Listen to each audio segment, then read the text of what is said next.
I walked through our front door, still wearing my graduation cap and gown, the tassel swaying as I moved. The sound of champagne glasses clinking stopped me cold. My family sat around our dining room table, and Madison held a stack of legal papers, like a trophy. My mother Patricia stood up, her smile sharp as glass. Perfect timing, Janelle. We were just celebrating. Madison owns Harper Custom Furnishings now. The room spun. What about me? I managed. Mom's next words cut deeper than any blade ever could. You're just good with your hands, not your brain. I stood frozen in that doorway, my mechanical engineering degree suddenly feeling worthless in my hands. 4 years. 4 years I'd spent juggling college courses while working 60 hours every week at Harper Custom Furnishings, without taking a single paycheck. I'd told myself it was an investment in our family's future, in the legacy my grandfather built with his bare hands in 1972. Sit down, Janelle, my father Robert said, not quite meeting my eyes. We need to discuss your new role. New role? I stumbled to the last empty chair, my mind racing through every sacrifice I'd made. Every 3 a.m. morning I'd spent in the workshop perfecting designs. Every weekend I'd missed with friends to meet client deadlines. Every spring break spent sourcing materials instead of lying on a beach somewhere. Madison sat there in her pristine business suit, not a speck of sawdust on her, looking exactly like the MBA graduate she'd become through online courses.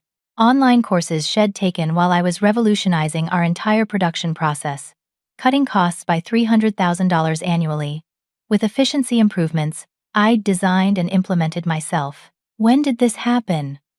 My voice came out steadier than I felt. 3 months ago, Madison said, her manicured nails tapping the papers. The lawyers finalized everything in March. When I was pulling all-nighters to finish my senior engineering project, while simultaneously designing our new, modern, rustic line that had already pre-sold 40 units. They'd watched me work myself to exhaustion, knowing they'd already given away everything I was working for. You kept this from me for 3 months. Patricia waved her hand dismissively. We didn't want to distract you from graduation. Education is important. Important. I laughed, but it came out bitter. Apparently not important enough to make me worthy of the family business. That night, after everyone had gone to bed, I crept down to Father's study. His computer was never password protected because he barely knew how to check email. I needed to understand how this could have happened without my knowledge. The emails started 6 months ago. Madison had been planning this coup while smiling to my face every Sunday dinner. Janelle's too focused on the technical side. One of her messages to our parents read, "She doesn't understand business strategy. I've been analyzing our financials, and with my MBA knowledge, I could triple profits within 2 years." My father's response made my stomach turn. You're right, Madison. Janelle's talented, but she's not leadership material. Too emotional. Too attached to grandfather's old ways. Too emotional? I was the one who stayed calm when our lumber supplier tried to double prices during the shortage. Too attached to grandfather's old ways, it digitized our entire design process and brought us into the 21st century. I kept scrolling, each email another twist of the knife. They discussed transition strategies and minimizing disruption. One thread was titled "Keeping Janelle Productive Through the Change." Let her finish the Morrison account first. Madison had written just last week, we need that $2 million commission secured before we tell her. She has the relationship with Mrs. Morrison. They'd used me. Knowingly, deliberately used me. The workshop was dark when I entered it at 2 in the morning, but I didn't need lights to navigate.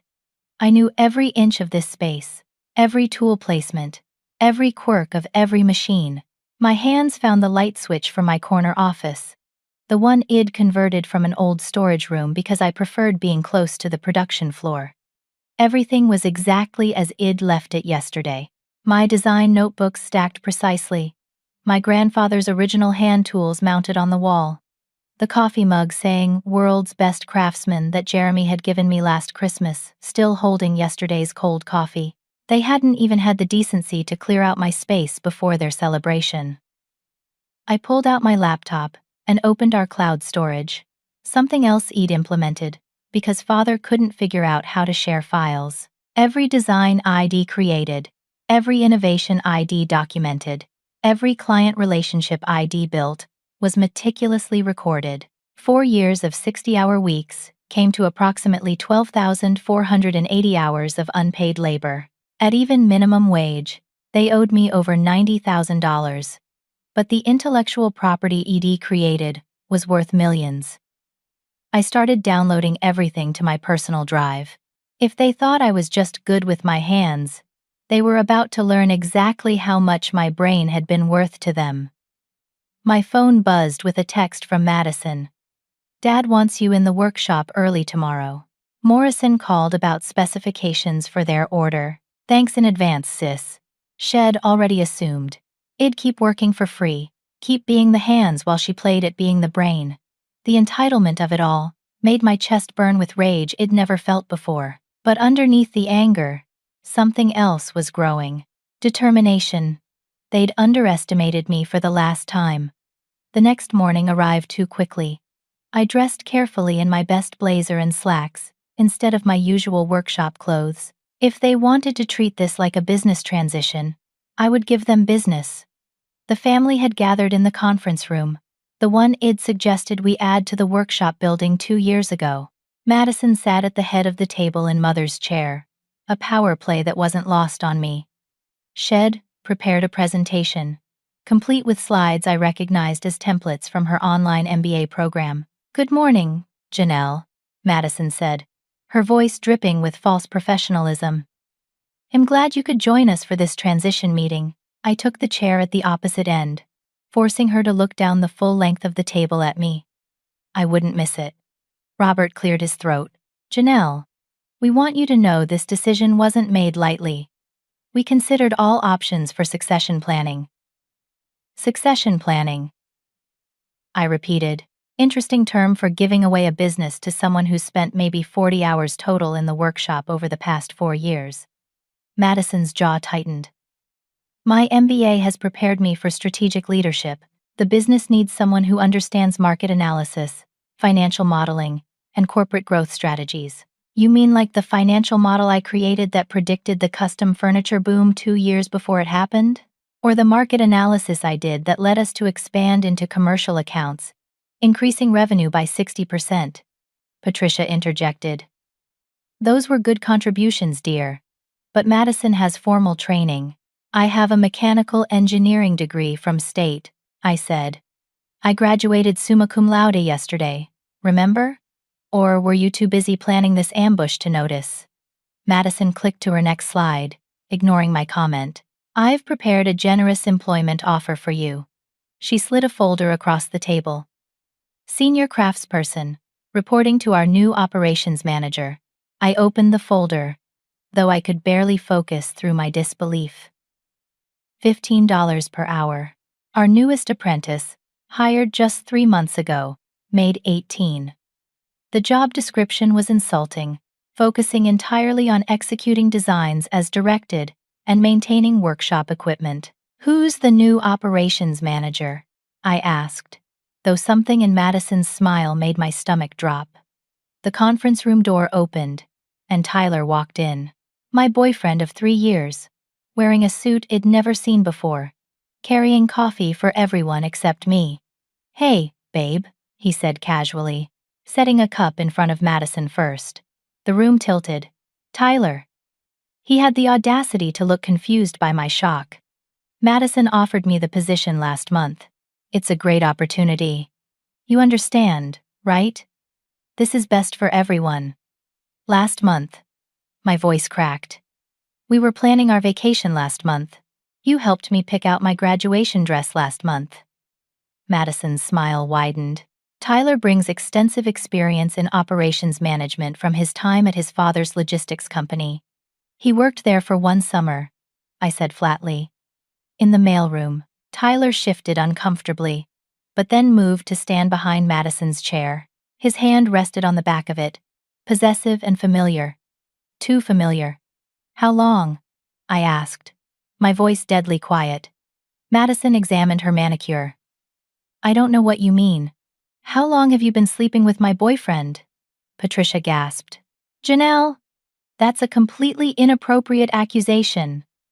But Tyler's face had gone red, and Madison's smile turned predatory. 6 months, she said. Though, really, you should thank me. Someone needed to keep him interested in this family, while you were always buried in your little projects. 6 months, while I was designing furniture during the day and studying at night, coming home exhausted to Tyler's apartment, where Head comforted me about being overworked. Head known everything they were planning. Actually, Madison continued, flipping to another slide. Tyler's involvement was crucial to our transition strategy. We needed someone who could keep you focused on production, rather than asking questions about the business side. You assigned my boyfriend to manage me. Tyler finally spoke. It wasn't like that, Janelle. I genuinely cared about you. Past tense noted. I said. Robert stood up. Let's all calm down. Janelle, you have to understand. You never showed interest in the business operations. You were always in the workshop, always focused on building things, because someone had to actually make the products we sell. I exploded. While Madison was getting her online degree, who was managing our suppliers? Who was training our workers? Who designed the entire product line that moved us from basic furniture to custom luxury pieces? You're good at that, Patricia said, as if speaking to a child. That's why we need you to continue in that role. Madison will handle the thinking. You handle the making, the thinking. I stood up so fast my chair scraped against the floor. I have 3 patents pending on joinery techniques. I speak fluent technical specifications with every contractor in the state. I've been corresponding with Italian marble suppliers in their language because I taught myself Italian to get better prices. Madison laughed. You see, this emotional response is exactly why you're not suited for leadership. A real business owner maintains composure. A real business owner would know that the Morrison contract you signed last week is technically impossible without my specialized knowledge of our CNC router system. I watched her face pale slightly. You did check the specifications before promising delivery, didn't you? Of course, she said, but her eyes darted to Tyler. Really? Because that router requires custom programming for each design, and I'm the only one who knows the coding language. I wrote the entire program myself. Tyler stepped forward. You'll train someone. It's part of your job description. My job description as senior craftsperson? At $15 an hour? Less than we pay teenagers? It's a starting salary, Robert said weakly. There's room for growth. Growth. I picked up the employment contract and slowly, deliberately, tore it in half. Then quarters. Then eighths. Here's my counteroffer. I want 50% ownership, a salary of $120,000, and complete creative control. Madison actually laughed. You're delusional. No, I'm done. I let the pieces of paper fall like snow onto the conference table. I'm done working for free.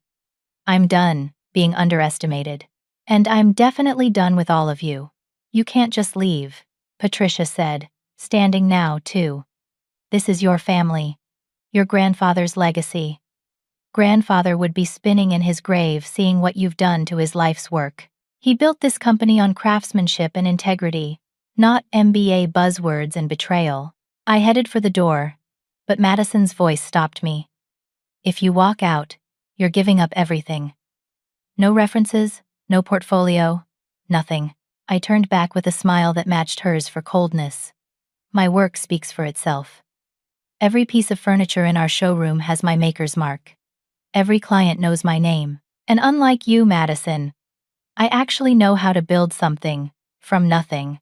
I headed straight to my workshop office after the meeting, needing to pack my personal belongings before I lost my nerve. The familiar smell of cedar and varnish that usually calmed me now felt like a mockery. 23 years of my life had been spent in these walls. First as a child watching grandfather work, then as his apprentice, and finally, as the person who transformed his traditional business into something extraordinary. But when I turned the corner to my office, I stopped dead. Madison was already there, along with two men I didn't recognize, loading my things into boxes, not carefully packed, just thrown in like garbage.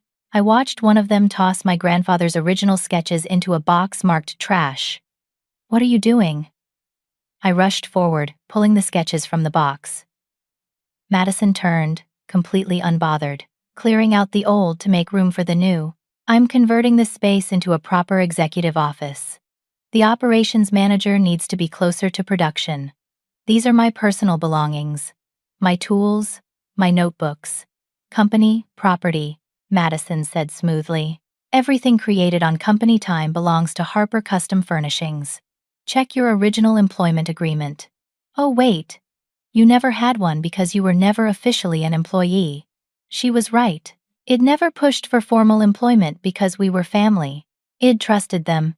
The men continued packing while Madison directed them, and I saw her point to my design notebooks, the ones containing 4 years of innovations. "Those are mine," I said, grabbing for them. One of the men, obviously security from his stance, stepped between us. "Ma'am, I'm going to have to ask you to step back. She hired security to throw me out." Madison smiled. "I hired security to protect company assets. Some people get emotional during transitions." I looked past them into my office. My computer was gone. The awards ID won at furniture shows were in the trash. The custom drafting table ID built myself was already disassembled. But worst of all, the wall of photographs showing 4 generations of Harper craftsmen had been taken down, replaced by Madison's MBA diploma and corporate motivational posters. "Where are the family photos?" "Storage," Madison said. "They didn't fit my vision for the space." That's when Jeremy and Sandra, 2 of our best craftspeople, appeared in the doorway. They looked uncomfortable, avoiding my eyes. "Jeremy," I said. "Sandra, what's going on?" Jeremy shuffled his feet. "We were told you were let go, Janelle. For incompetence." Incompetence. My voice rose despite myself. Sandra finally met my eyes, and I saw confusion there. "Madison said you'd been making mistakes, that your designs were actually hers, and you'd been taking credit. She showed us documents." "What documents?" Madison pulled out a folder with a flourish. "Design registrations, all properly filed with my name as creator." She showed me the papers, and there they were. My designs, my innovations, but with her name and signature. Except the signature looked familiar. Too familiar. "You forged my signature style," I said, recognizing my own handwriting with Madison's name. "You've been practicing." "That's a serious accusation," Madison said loudly, for the benefit of our audience, and completely unfounded. "These workers can testify that I've been involved in the design process all along." Jeremy looked even more uncomfortable. "Madison has been coming to the workshop more lately, taking pictures, asking questions. For the past month," Sandra added. "She said she was documenting processes for efficiency improvements." The pieces clicked together. While I was finishing my degree, Madison had been building her paper trail, establishing a presence just long enough to claim credit for years of my work. "Sandra, you helped me develop the curved joinery technique for the Morrison pieces."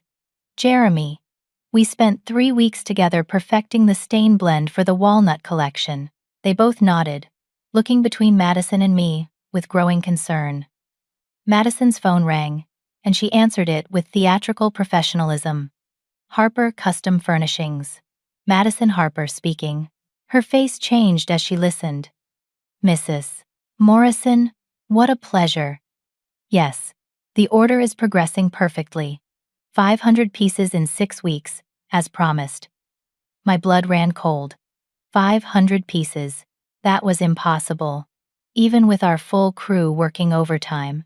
Our maximum capacity was 50 pieces per week, and that was with me personally programming the CNC router for efficiency and managing the workflow. Madison continued, her confidence wavering. "The specifications? Of course, We have them. My team is reviewing them now. She looked at me, and for the first time, I saw fear in her eyes. Actually, Mrs. Morrison, our lead craftsperson is right here. Would you like to speak with her? She held out the phone to me, and everyone watched. I could have taken it, could have saved her from her own ignorance. 6 months ago, I would have. I'm not your lead craftsperson, I said clearly. I don't work here anymore. Madison's face went white. She brought the phone back to her ear. I'll have to call you back, Mrs. Morrison. She hung up and immediately turned on me. You have to help with this order. Why would I do that? Because it's a $2 million contract. The penalty for non-delivery is $500,000. Then you better learn how to use the CNC router quickly. Oh wait, you need the password for that.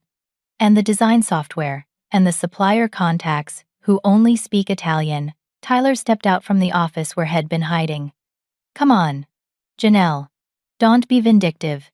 This is bigger than personal feelings. Like your feelings when you were sleeping with my sister while telling me you loved me. Jeremy and Sandra gasped in unison. The security guards looked uncomfortable. That's not relevant to this discussion, Tyler said stiffly. Everything's relevant now, I said. You all made your choice. Madison's the owner, the brain of the operation. I'm sure her MBA taught her how to operate industrial machinery and interpret technical specifications. Madison's phone rang again, then again, and again, each time she looked at the screen and declined the call. Clients? I asked sweetly. I'll handle it, she said, but her voice shook. Like you handled the Morrison order? Tell me, Madison, do you even know what CNC stands for? She lifted her chin. I'll learn. In 6 weeks?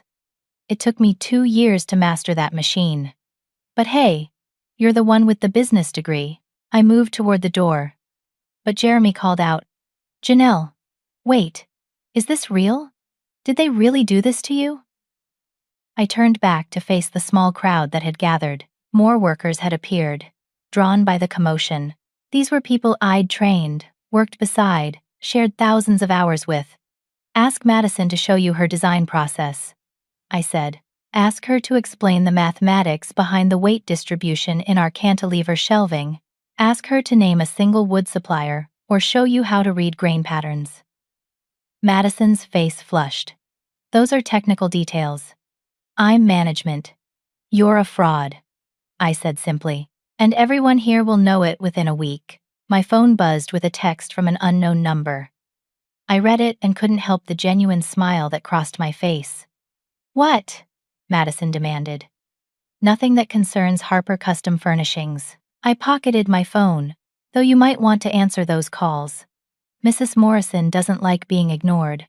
As I walked through the workshop for what I thought would be the last time, workers stopped what they were doing to watch. Some nodded at me with respect. Others looked confused, but all of them looked worried. They knew what I knew. Without me, Madison's incompetence would destroy everything. I spent that night in my apartment, drafting my formal resignation letter. Not that I needed to, being never officially employed, but I wanted everything documented. Every unpaid hour, every innovation, every client relationship it built. The letter was 15 pages long when I finished, a complete account of my contributions to Harper Custom Furnishings. At 9 the next morning, I walked back into the workshop wearing my best interview suit. The chaos was already visible. Workers stood around looking confused. Madison was on the phone looking frantic, and Tyler was studying my computer like it might bite him. Janelle, Madison practically ran to me. Thank God you're here. The Morrison account needs immediate attention, and no one can access the design files. I'm only here to deliver this. I handed her the resignation letter, with copies for Robert and Patricia, who had just arrived, looking panicked. Patricia grabbed my arm. Janelle, please, let's discuss this rationally. You're upset, I understand. But family doesn't abandon family. Really? Because this family abandoned me the moment you decided I was just hands, not brains? Well, reconsider the offer, Robert said quickly. $20 an hour, full benefits. I actually laughed. Yesterday, you valued me at 15. Today, it's 20. What will it be tomorrow when you realize I'm the only one who knows how to fulfill your existing orders? Name your price, Madison said desperately. I did yesterday. 50% ownership, 120,000 salary, creative control. But that was yesterday's price. That's extortion, Tyler burst out. No, that's business. Isn't that what you all wanted? To run this like a real company instead of a family craft shop. My phone rang. I looked at the caller ID and smiled. Preston Designs. I should take this. Preston. Madison's voice went up an octave. Our biggest competitor. I answered the phone on speaker. Janelle Harper speaking. Miss Harper. This is Charles Preston. I wanted to confirm our meeting this afternoon to discuss the senior design position. As I mentioned in my text last night, we're prepared to offer a comprehensive package including equity participation. It'll be there at 2, Mr. Preston. Excellent. Oh, and Janelle? Several of your former clients have already reached out to us hoping you'd be joining our team.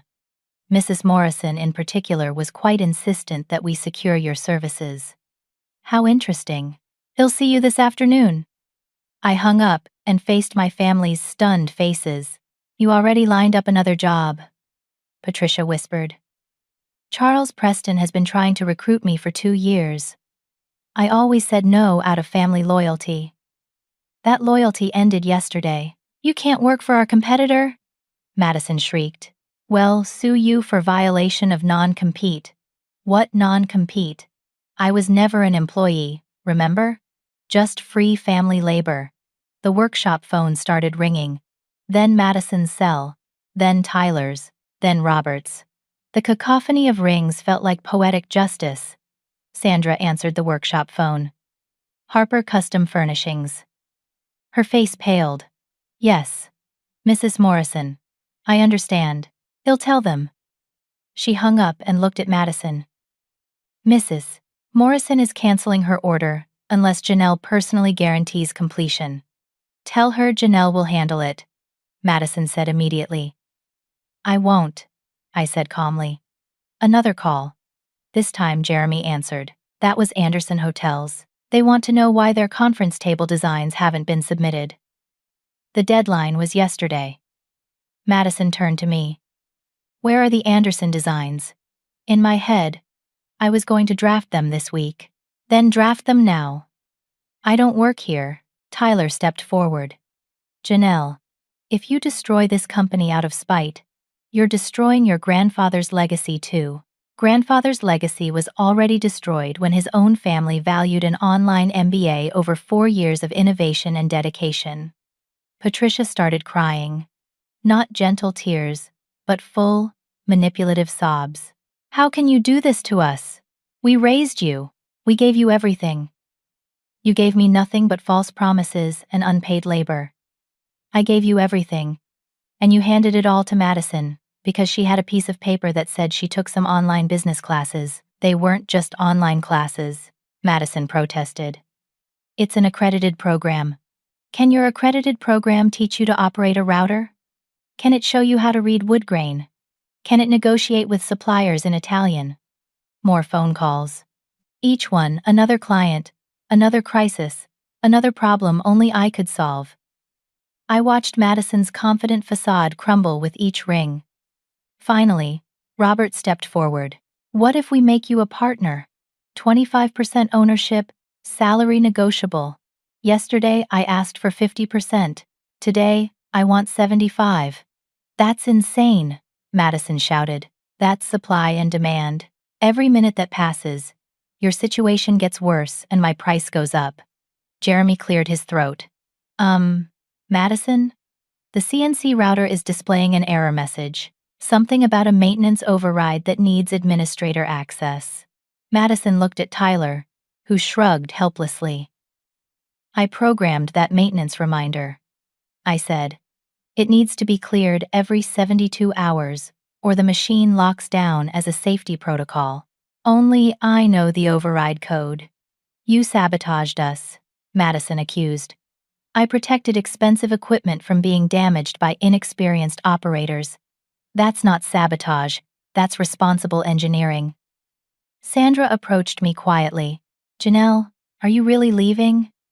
I'm really leaving. Then, would Preston Designs be hiring other craftspeople? Madison spun around. Sandra, don't you dare. Sandra straightened her shoulders. I came here to work with the best furniture designer in the state. If that's no longer Janelle at Harper, then I'll follow her wherever she goes. Same, Jeremy said, stepping beside Sandra. No offense, Madison, but you don't even know which end of a chisel is up. I can learn. Madison's voice had gone shrill. Not in time to save the company, I said. I pulled out my phone and sent a quick text. By the way, you might want to check your email. Madison fumbled for her phone, and I watched her face go from red to white as she read. The State Licensing Board, an investigation into fraudulent certifications. Those design registrations you forged? I had a lawyer friend check. Forging professional certifications is a felony. Every piece of furniture sold requires a certified designer's stamp. You've been stamping my certification number on documents with your name. Tyler backed away from Madison like she was contagious. You told me everything was legal. It was supposed to be. Madison turned to our parents. You said Shed never fight back. You said she was too nice, too family-oriented. Patricia stopped crying instantly. We never told you to forge documents. The family turned on each other, voices rising, accusations flying. In the chaos, I slipped out of the conference room and walked through the workshop one more time. Workers watched me go with a mixture of respect and regret. At my grandfather's portrait by the entrance, I paused. I'm not abandoning your legacy, Grandpa. I'm taking it with me. Preston Designs occupied a renovated warehouse on the other side of the city, all exposed brick and modern lighting. Charles Preston himself met me at the door. A man in his 60s who'd built his company from nothing, just like my grandfather had. Janelle, I'm so glad you finally accepted my offer. When I heard what your family did, I was appalled but not surprised. Robert never could see past his own prejudices. We toured the facility, which was twice the size of Harper's workshop with state-of-the-art equipment. But what really sold me was Charles' attitude. I've been following your work for years, he said as we walked. That curved joinery technique you developed? Revolutionary. We tried to reverse engineer it but couldn't crack it. Trade secret, I said with a smile. Not anymore. I'm offering you Senior Design Director, $150,000 base salary, plus 5% equity vesting over 3 years. Full benefits, design team of 4 reporting to you, and complete creative freedom. I have some conditions. Charles laughed. Of course you do. You're a Harper, even if they don't deserve you. I have 3 furniture designs I created entirely on my own time, using my own materials, in my own apartment. They're legally mine. I want to launch them as a signature collection. Done. I also know 2 craftspeople who might be looking for new employment soon. If you vouch for them, they're hired. We shook hands, and just like that, I had a new professional home. But Charles wasn't finished. There's something else, Mrs. Morrison called me this morning. She wants to transfer her entire contract to us, contingent on you personally overseeing it. Madison won't release that contract without a fight. She won't have a choice. Mrs. Morrison included a quality clause requiring the original designer's involvement. Since Madison claimed to be the designer, but can't prove any actual design capability, she's in breach.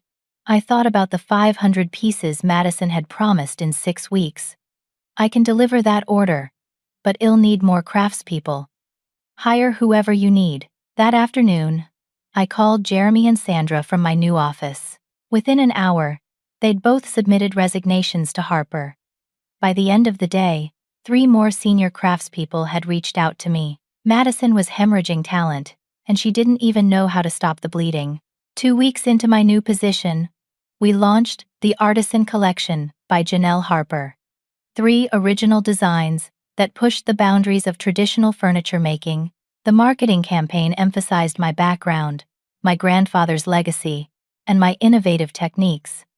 We didn't mention Harper Custom Furnishings, but everyone in the industry knew the story. Orders poured in. The modern geometric bookshelf that could be reconfigured into 12 different shapes. The dining table with hidden leaves that expanded using a mechanism I'd patented. The modular office system that looked like sculpture but functioned as practical workspace. Every piece featured my maker's mark prominently, the same mark that appeared on 90% of Harper's current inventory. Meanwhile, the news from Harper Custom Furnishings grew increasingly dire. Sandra kept me informed through texts. Madison had hired cheaper workers to replace those who'd left, but they couldn't maintain quality standards. The Anderson Hotel order was canceled after Madison submitted designs that were essentially copied from a furniture catalog. 2 commercial clients pulled their contracts when delivery dates were missed. Then came the investigation results. Madison had indeed forged my signature on dozens of certification documents. The state licensing board fined Harper Custom Furnishings $50,000 and suspended their ability to claim certified designer status for 6 months. Without that certification, they couldn't bid on commercial projects. But the real blow came when Jeremy called me on a Thursday evening, his voice shaking with anger. "Janelle, you need to know what Madison did. Remember the Mitchell Library project you designed last year? The Mitchell Library was my pride and joy. A complete furniture installation for the New City Library that had won a regional design award. What about it? Madison submitted it to the National Furniture Design Competition. Under her name, she's claiming she designed the entire project. I felt my blood boil. She entered my award-winning design in a national competition. It gets worse. One of the judges recognized your work and called the library to verify. They're investigating her for plagiarism. The library director is furious and threatening to sue Harper for fraud." I hung up and immediately called Charles. "I need your legal team." "What happened?" I explained, and I could hear his smile through the phone. "Oh, this is perfect. We can prove those designs are yours. Every sketch, every calculation, every email exchange with the library. And if Madison committed fraud in a national competition, she's finished in this industry." The next morning, our lawyer sent a cease and desist letter to Madison and a full documentation package to the competition judges. By afternoon, Madison had been disqualified and banned from all future competitions. The story spread through the industry like wildfire. Tyler called me that night, his voice desperate. "Janelle, please. You've made your point. Madison's falling apart. The company's dying. Your parents are devastated. And I'm sorry. I was an idiot. I chose wrong. Madison promised me a future, but there's no future left. You're right about one thing. You chose wrong. I love you, Janelle. I always have. Madison was she was strategic. She said, if I helped keep you focused on work instead of the business, we'd all benefit. So you prostituted yourself for a management position. When you put it like that, that's exactly how I put it. Goodbye, Tyler. But the most satisfying moment came 3 weeks later. Mrs. Morrison invited me to lunch at the country club. A power lunch that everyone in the business community would notice. "Janelle, I've been watching this situation with great interest," she said over her soup course. "Your family underestimated you badly. They're not the first. They won't be the last. No, but they might be the most regretful. I've been in business 40 years, and I've never seen someone rebound from betrayal with such grace and strategy. I learned from the best. My grandfather always said the best revenge is success." Mrs. Morrison smiled. "Speaking of success, I have a proposition. Harper Custom Furnishings is struggling to fulfill my order. Madison has approached me about restructuring the contract, essentially begging for more time and reduced quantities. That's not surprising. She promised the impossible." "Indeed. I'm going to cancel the Harper contract entirely and transfer it to Preston Designs, with you as lead designer. But there's a condition. What condition? I'm also interested in purchasing Harper Custom Furnishings. I nearly choked on my water. You want to buy my family's company? At a significant loss to them, of course. They're facing bankruptcy within 2 months, at their current burn rate. I could acquire it for perhaps 10% of its value 6 months ago, but I'd only do it if you agreed to oversee the transition. Mrs. Morrison, with all due respect, why would I help save the company that betrayed me? She leaned forward. Because you wouldn't be saving it for them. You'd be saving it for the workers who remain, for your grandfather's legacy, and most importantly, for yourself. I would make you CEO, with full operational control. The call from my father came at 6 in the morning on a Tuesday, exactly 2 months after Id walked out of Harper Custom Furnishings. His voice sounded decades older than his 68 years. Janelle, please don't hang up. You have 30 seconds. We're going to lose everything. The workshop, the family home, everything. Madison, she made some terrible decisions. That's not my problem anymore. She took out loans against the business to cover operating costs. Loans I didn't know about. She forged my signature as co-owner. Now that got my attention. She forged your signature too. The bank called yesterday. We're $300,000 in debt, with no way to pay. They're initiating foreclosure proceedings on both the business and our house since I apparently personally guaranteed the loans. I sat up in my bed. Dad, you need a lawyer. I need my daughter. His voice broke. Janelle, I was wrong. So wrong. Your mother and I, we let our pride and some outdated ideas destroy our family. Madison can't run the business. She never could. We just wanted to believe the MBA meant something. Where's Madison now? Gone. She left for California 3 days ago with what was left of the business checking account. About $40,000. She stole $40,000 and fled the state. She said it was her salary as CEO. Tyler went with her. I couldn't help but laugh at that. Tyler and Madison deserved each other.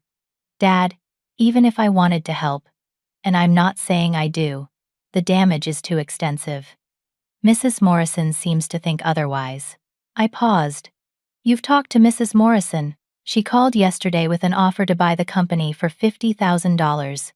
Enough to cover some debts but not save the house. She said she'd only move forward if you were involved. $50,000 for a company that had been worth $2 million just 6 months ago. The devastation was complete. Janelle, my father continued. I know I have no right to ask for your help, but there are still 8 workers at Harper who need their jobs. Good people who had nothing to do with what we did to you. He was right about that. The remaining workers were victims too. I'll meet with you and Mom, just to discuss options. No promises. The meeting was surreal. My parents looked broken, aged years and months. The confident, controlling people who'd orchestrated my betrayal were gone, replaced by frightened seniors facing bankruptcy. Patricia couldn't even look at me. I'm sorry, Janelle. I'm so very sorry. I pushed Madison because I was jealous of you. Jealous. You reminded me of everything I could have been if I'd been brave enough. I studied architecture before I married your father. Did you know that? But women weren't welcome in that field back then. I gave up, became a housewife, and watched you become everything I'd dreamed of being. So you punished me for it. I convinced myself Madison deserved the easy path because you'd already proven you could take the hard one. It was twisted logic from a bitter woman. Robert spread financial documents across the table. The situation was worse than I'd imagined. $600,000 in total debt, contracts in default, lawsuits pending. Madison had burned through money trying to maintain a CEO lifestyle while the company collapsed. The bank forecloses in 2 weeks, Robert said. Well, lose the house your mother and I have lived in for 35 years. I studied the numbers, my mind working through possibilities. Then I made a decision that would have seemed impossible 6 months ago. I'll fix this. But I have conditions. Hope flickered in their eyes. First, you sign over all ownership of Harper Custom Furnishings to me. Every share, every claim, everything. Second, you publicly acknowledge what really happened, including Madison's theft and forgery. Third, you both get therapy to deal with whatever issues led to this disaster. Done, Robert said immediately. I'm not finished. Fourth, you'll work in the workshop. Dad, you'll go back to basic carpentry, what you did before you became too important for manual labor. Mom, you'll handle the books, but under supervision. You'll both earn exactly what you pay me for, 4 years of free labor. Which means you'll work for free until that debt is cleared. Patricia started to protest, then stopped. That's fair. No, it's generous. Fair would be letting you face the consequences alone. I called Mrs. Morrison that afternoon. I'll take the CEO position. But I need you to structure the purchase differently. I'm listening. $50,000 to the bank for the building and equipment. The rest of the debt needs to be restructured, not forgiven. Harper Custom Furnishings needs to earn its way back to solvency. That could take years. My grandfather spent 40 years building this company. I can spend a few years rebuilding it. The transition happened quickly. Mrs. Morrison's lawyers handled the purchase while I moved back into the workshop, this time as owner and CEO. The first day, I gathered the 8 remaining workers. I know the last few months have been chaos. I began. Madison made promises she couldn't keep and blamed others for her failures. That ends now. We're going back to what Harper does best: quality craftsmanship with innovative design. What about our back pay? Asked Tom, one of the senior carpenters. Madison owes us 3 weeks. You'll be paid in full by Friday, with a bonus for staying through the crisis. The relief on their faces was palpable. Jeremy and Sandra returned the next week, bringing 2 other craftspeople from Preston with them. Charles Preston himself called to congratulate me. I'm sad to lose you, but proud to see you reclaim what's yours. And don't worry. Well, still collaborate. Preston Designs would be honored to partner with the new Harper Custom Furnishings. Within a month, WED stabilized operations. I personally called every former client, explained the situation honestly, and won back 60% of them. The Morrison contract alone would keep us busy for 3 months. Madison called once from California. I don't know how she got my new number. I heard you took over the company, she said without preamble. I saved the company you destroyed. I didn't destroy anything. The business model was outdated. It needed modernization. Madison, you committed fraud, forgery, and theft. You're lucky I convinced Dad not to press charges. I was owed that money. For what? 2 months of incompetent management that cost millions in value. For having to live in your shadow my whole life, she exploded. Perfect Janelle with her perfect hands and perfect designs, and Grandpa's perfect approval. Do you know what it's like being the other daughter? The one who wasn't chosen to carry on the legacy. You were never excluded, Madison. You excluded yourself. When Grandpa offered to teach you woodworking, you said it was beneath you.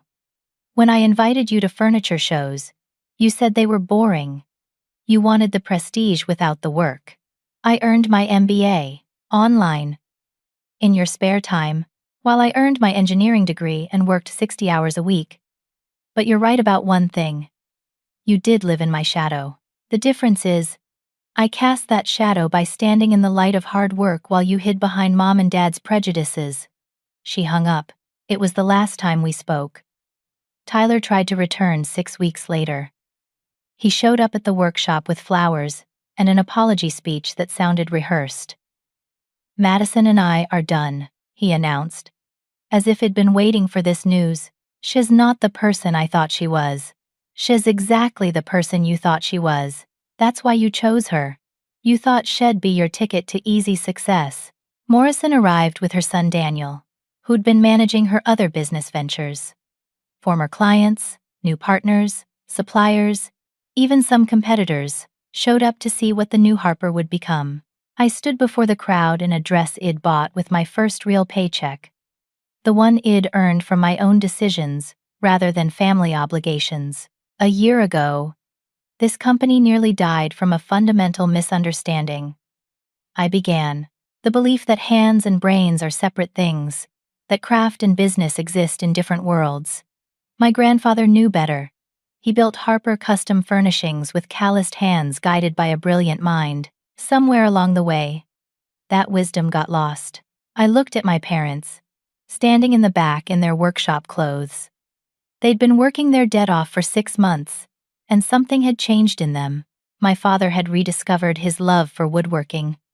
My mother had found purpose in keeping meticulous books. They were earning their way back to being family. 1 hour of honest work at a time. But wisdom can be recovered, I continued. Harper Custom Furnishings isn't just back. We're stronger, because we remember what nearly killed us. We value every hand that builds, and every mind that dreams. We respect the engineer as much as the artist, the apprentice as much as the master. The crowd applauded, but I wasn't done. Today, I want to announce the Harper Foundation for Women in Trades. We're funding full scholarships for young women pursuing careers in engineering, woodworking, and design, because talent doesn't care about gender, and neither should opportunity. The applause grew louder. Mrs. Morrison stepped forward with a check for $100,000, the first donation to the foundation. Others followed, and within minutes, WED raised $500,000. After the speeches, Daniel Morrison approached me. We'd been working together on his mother's contracts for months, and somewhere between design meetings and quality inspections, we'd become friends. Then more than friends. That was quite a speech, he said, handing me a glass of champagne. Did it sound too rehearsed? I practiced in front of the mirror 50 times. He laughed. It sounded like truth, the best kind of speech. Daniel, there's something I need to tell you. About Tyler. About what happened. I know what happened. Mom told me everything months ago. Janelle, you don't owe anyone an explanation for surviving betrayal with grace. That's what I appreciated most about Daniel. He saw my strength, not my scars. Jeremy called for attention from across the room. Everyone! Janelle has something to show you in the workshop. I led the crowd to the production floor, where a cloth covered a large piece. This was my surprise, my gift to myself and the company. 6 months ago, I started designing something special. Not for a client, not for a competition, but for Harper Custom Furnishings itself. This piece represents everything we are now. Traditional craftsmanship merged with innovative engineering, heritage honoring the future. I pulled away the cloth to reveal a conference table unlike anything WED ever built.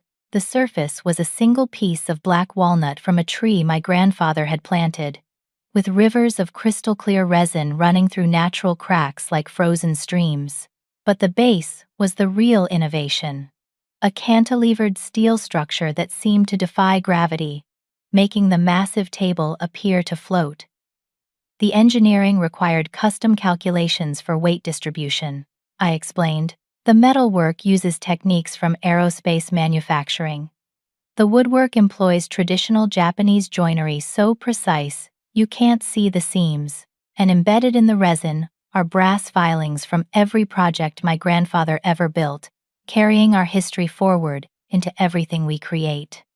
The room went silent, then erupted. Orders started immediately. 3 tech companies wanted variations for their headquarters. A museum inquired about a custom installation. Charles Preston shook my hand with genuine admiration. You didn't just save Harper, he said. You revolutionized it. Later, as the party wound down, I found my parents sitting together on a bench my grandfather had built, looking older but somehow more at peace than I'd seen them in years. We're proud of you, Patricia said simply. And ashamed of ourselves. Shame is useless if it doesn't teach you something, I replied, sitting beside them. Robert took my hand. It taught us that we nearly lost our daughter to our own prejudice. That's a lesson we'll never forget. You didn't lose me. You freed me. I needed to learn my own worth, and I couldn't do that while I was trying to earn yours. You always had our love, Patricia said. We were just too stupid to show it properly. Love without respect is just ownership. Now you're learning the difference. A year later, at the company's 50th anniversary celebration, I stood in my grandfather's workshop, now fully restored, as a museum of craftsmanship. Madison had sent a letter, not of apology, but of acknowledgement.